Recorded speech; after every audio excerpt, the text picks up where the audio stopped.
Abrimos nuestro espacio semanal de psicología para todos y todas, donde vamos tratando diferentes perspectivas del área de la salud mental y donde en alguna ocasión hemos hablado de la muerte, aunque nos cuesta, ¿verdad? Es algo que sabemos que es inevitable, el fin de la vida de los seres humanos y de las personas. Sin embargo, poco se habla de ello y por eso poco nos preparan para ello. Si una pérdida cercana de alguien querido nos cuesta a cualquier persona, imagínense a los peques y a las peques. Y hoy es el asunto que vamos a abordar y que vamos a intentar facilitarles con las claves y la información que pueda aportarnos al respecto Luciana López, del equipo de Isabel Moya Psicólogos. Luciana, muy buenos días. Hola, muy buenos días, Loli. El duelo, me imagino, no es un asunto fácil en ninguna edad, pero en la infancia más complicado todavía. Sobre todo, ya no sé si para los peques, a veces para los adultos, se nos plantea ese gran interrogante, ese conflicto interior. ¿Cómo le comunicamos a mi hijo el fallecimiento del abuelo? ¿Cómo le decimos, Luciana, a un peque que alguien muy querido ya no va a estar más a su lado? Exacto, Loli, pues es un momento muy complicado, porque ya para los adultos también es complicado, ¿no? Porque están viviendo la pérdida. Pues en este caso, pues es muy, muy importante, en el momento que le vayamos a comunicar la pérdida al niño, es muy importante estar en un lugar tranquilo, el adulto que le comunique la pérdida también tiene que estar muy tranquilo y es muy importante que tenga un lazo de confianza entre el niño y el adulto.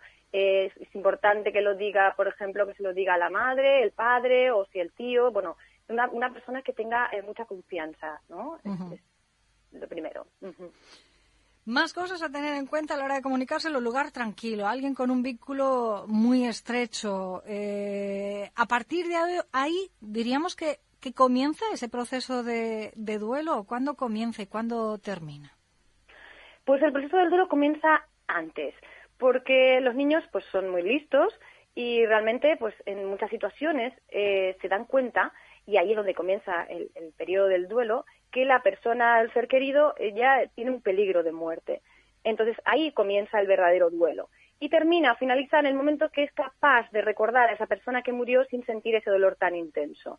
El proceso del duelo, pues diríamos que es como pues que el cerebro realiza la elaboración de la pérdida como un péndulo. Por momentos experimenta unas dosis de dolor muy fuertes, y pues se da un periodo de enfriamiento de este dolor, ¿no? Que eso permite como alejarse del dolor y volver a recuperarse. Entonces es como una fase de péndulo que va y viene en estos periodos de descanso, que lo que va a hacer es va a ayudar a cicatrizar la herida emocional. Eso se da también en adultos, pero bueno, en niños, que es lo que estamos hoy comentando, pues bueno, esto es más usado, ¿no? Pues conexiones. El duelo es ese proceso adaptativo o de adaptación emocional que le sigue a cualquier pérdida. No necesariamente la muerte, hemos puesto el supuesto más habitual, pero que también se puede dar, por ejemplo, en separaciones de los padres, si hay un duelo, y en ese péndulo del que Luciana nos hablaba, los niños, las niñas, pasan por diferentes estados de ánimo, ¿no? Sí, exacto. Exacto. Muchas veces se habla de fases, ¿no? De duelo. En realidad, pues como fases no es tan indicado, porque en realidad son como estados de ánimo recurrentes, ¿no? Que se van a dar. Entre esos estados de ánimo podemos encontrar la negación, la tristeza, la culpa, el miedo, la ira. Bueno, vamos a explicar un poquito en qué contexto se da cada uno, ¿no? Para que vayamos entendiendo esto. Por ejemplo, ¿qué es la negación, no? La negación se da, con lo que hemos hablado antes, ¿no? De este proceso de enfriamiento. Pues en el proceso de enfriamiento es donde se da la negación. Y muchos papás creen que cuando le comunican pues una pérdida, pues a lo mejor en ese momento pues el niño está triste, pero pasa el día siguiente y está muy feliz, está como si nada, y dice, bueno, pues a lo mejor no tenía tanta relación con el fallecido. Pues no es eso, sino que tiene que ver con esto, tiene que ver con este sentimiento, ¿no? Este mecanismo de defensa, de negación, que permite apartarse del dolor y vivir momentos como que no hubiese pasado nada. Entonces, bueno, ahí se da pues el tema de la negación. Luego tenemos pues otro sentimiento, ¿no? Que hemos dicho, que es la tristeza. Esto todos lo interpretamos muy bien. Bueno, pero también es importante, ¿no? Dejarlos a ellos que se expresen, porque muchas veces tenemos esos comentarios que decimos, bueno, los parientes no lloran, tienes que ser fuerte. Bueno, es muy importante evitar este tipo de comentarios, ¿no? Porque lo que no facilitan es que se exprese el niño. y lo podemos sustituir por un abrazo, por unos besos, facilitarles que puedan hablar de la pena, que vayan gestionando, y eso sí que los va a aliviar y van a renovar la fuerza por más tiempo, ¿no? Ajá. Bueno, y más sentimientos que hemos comentado también, pues también en este periodo se da la culpa. El sentimiento de culpa suele darse en los más pequeños. ¿Por qué? Porque tienden a ser muy egocéntricos, entonces creen que todo lo que está pasando es por ellos, ¿no? Es gira alrededor de su persona. Entonces, lo que van a pensar es que a lo mejor ellos se han portado mal o han hecho algo para que el fallecido, finalmente se haya muerto. Uh-huh. Entonces, es muy importante aclarar esto para que no se queden con este sentimiento de culpa y se le transmita, que el ser querido los quería mucho y que nada tiene que ver con ellos. Claro. Luego tenemos también otro sentimiento que se da también en este proceso de duelo, que antes o después suele aflorar el miedo. Entonces es muy importante el miedo, que trabajemos el tema del miedo a la muerte, porque suelen pensar que las personas que le importan o ellos mismos pueden fallecer, ¿no? Entonces es importante que cuando detectemos este temor lo tratemos de manera respetuosa. Y podemos expresar unas frases como, por ejemplo, es muy poco probable que ocurra esto ahora, pero que es normal que sientas dolor. Yo también a veces siento esto. Y es un periodo también, es un momento para que lo podamos coger, lo podamos abrazar y pueda expresar sus sentimientos y estar un ratito juntos, ¿no? Es una manera de gestionarlo bien. Otro sentimiento que suele aparecer también en este periodo de duelo es la ira. Se enfadan mucho porque pierden un ser querido con todo lo que esto implica. Entonces, son muy pequeños y para gestionar esto muchas veces se enfadan. Y entonces están enfadados por cosas nimias, por cosas que no tienen ninguna importancia. Pues en ese momento se enfada muchísimo. Entonces, esto es para tratarlo poco a poco, comprendiéndolos, haciéndoles entender que porque están enfadados, que a lo mejor no es ese el sentimiento que realmente está detrás.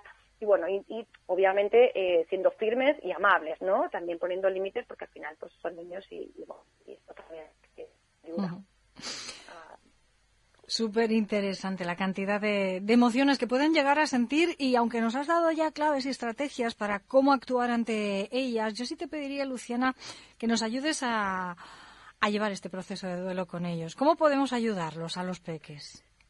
Pues es importante tener algunas claves, ¿no? Lo importante, por ejemplo, ayudarlos a aceptar la pérdida, ¿no? Este es un punto muy importante.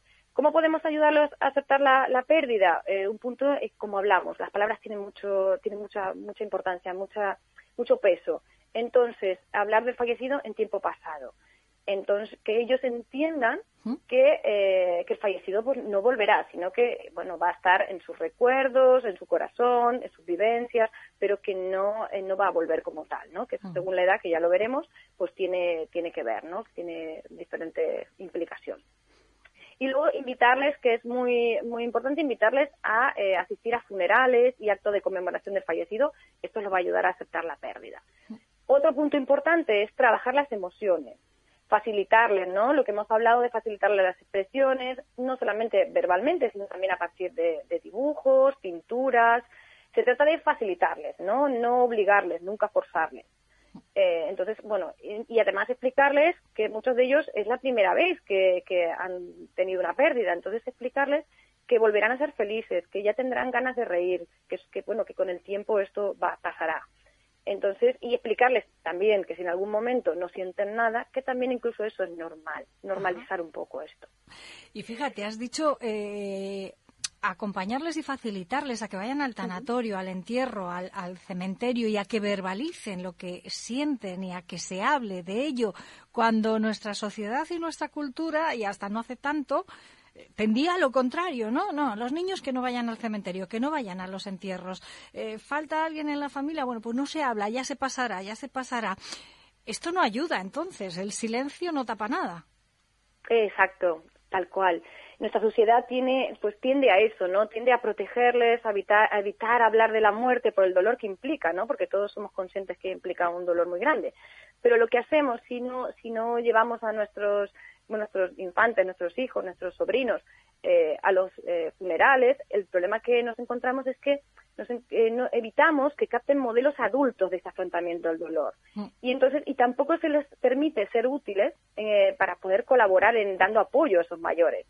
Entonces se crea, pues al final, pues un descubrimiento de la muerte sin una guía a adultos. Entonces se crean fantasías aterradoras que no favorecen este desarrollo del duelo normal. Y sí que favorecen un tipo de mecanismo de defensa tipo negación, ¿no? Entonces es muy importante que tengamos en cuenta que esto, aunque suena en un primer momento sonar un poco chocante, un poco difícil, pero ellos también necesitan elaborar a partir de este tipo de situaciones. Luego, evitar el tema no les ayuda, partamos de ahí. Y si lo abordamos, pues lo abordamos con las claves que Luciana nos ha ido pautando, ¿no? Y nos ha ido facilitando. Desde luego, la muerte es ley de vida, aunque suene raro, pero es así. Ahora, si lo buscamos desde la manera más orgánica, tiene que ser cuando han pasado unos cuantos años. Quizá por eso, Luciana, lo entendemos mejor. ¿Está relacionado el entendimiento del concepto de muerte con la edad más adulta o infantil, con la edad del niño? Sí, está muy relacionado. De hecho, antes de los 7 años, los menores de 7 años, pues no tienen una conciencia de permanencia de la muerte. Entonces, que creen y piensan que van a volver. Entonces, tienen ideas fantasiosas de que pueden revivir, de que están durmiendo. Entonces, es importante que, en el caso de que tengamos que la muerte haya sucedido a un familiar cercano a un niño de 7 años o menor, pues que poco a poco se lo vayamos transmitiendo, porque le va a costar más. En el caso, por ejemplo, de niños entre 7 y 11 años, sí que van a ir ya entendiendo el concepto de irreversibilidad de la muerte, y se va a empezar a trabajar. De hecho, el concepto lo suelen trabajar a través del juego. Ellos suelen jugar mucho a funerales, a hacerse el muerto, ¿no? Como parte de la elaboración del concepto. Ya a partir de los 11 años sí que pues podemos hablar de una comprensión de la muerte de manera similar a los adultos. Ajá, qué interesante. O sea que también vamos a exigirle al niño en función de la edad que tiene y a intentar llevar su proceso, ¿no? Y sus pasos, tal y como lo entiende su cabeza. Nuestros integrantes de la familia, su entorno más cercano, pero también ese otro entorno que forma parte de su comunidad, que es el cole, porque claro, el peque pasa, o la peque, mucho tiempo en la escuela. ¿Qué papel cumple la escuela en este proceso del duelo? Pues sí, tal cual, Loli, lo que hemos hablado, que sí, lo que me has dicho ahora mismo, que sí, realmente el niño pasa mucho tiempo en el cole. Entonces es gran parte de su vida. Entonces es primordial comunicar, en el momento que haya habido un fallecimiento en la familia, comunicarlo al colegio.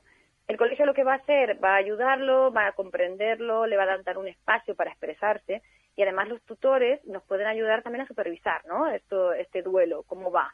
Ver la elaboración del duelo, ver cómo, y comunicarles a las familias si vemos algún tipo de elaboración que no sea normal, como pueden existir, o pueden ser conductas autolesivas. Entonces, esto nos va a dar otra visión que a lo mejor durante el tiempo que están en la familia pues no se ve, pero en el cole sí. Entonces, la verdad que la misión del cole en este momento es muy, muy importante. También se puede tratar en grupos el tema, o sea que no es, seguramente para este niño probablemente sea la primera vez que viva algo así, pero en el grupo de iguales, pues a lo mejor hay otras experiencias que también ayudan a tratar el concepto y a madurar el concepto de la muerte. Pues hoy hemos aprendido bastante más acerca de ese duelo que no deja de ser un concepto psicológico, o un estado psicológico, mejor dicho, que es el resultante de esa pérdida de una persona importante que ha formado parte de la existencia del individuo, y que a las personas más peques, pues claro, si a nosotros nos cuesta explicárselo, ¿cómo lo van a entender, no? Pues hemos aprendido esas diferentes emociones, sus procesos, sus etapas, y cómo afrontarlo para que ellos y ellas, los integrantes más pequeños de nuestra familia, puedan adaptarse mejor, que al final simplemente es eso, adaptarse a una nueva circunstancia. Luciana López, te agradecemos mucho toda la información que nos has facilitado. Muchísimas gracias. Nada, gracias a ti, Loli. Buen día, chao. Buen día, hasta luego.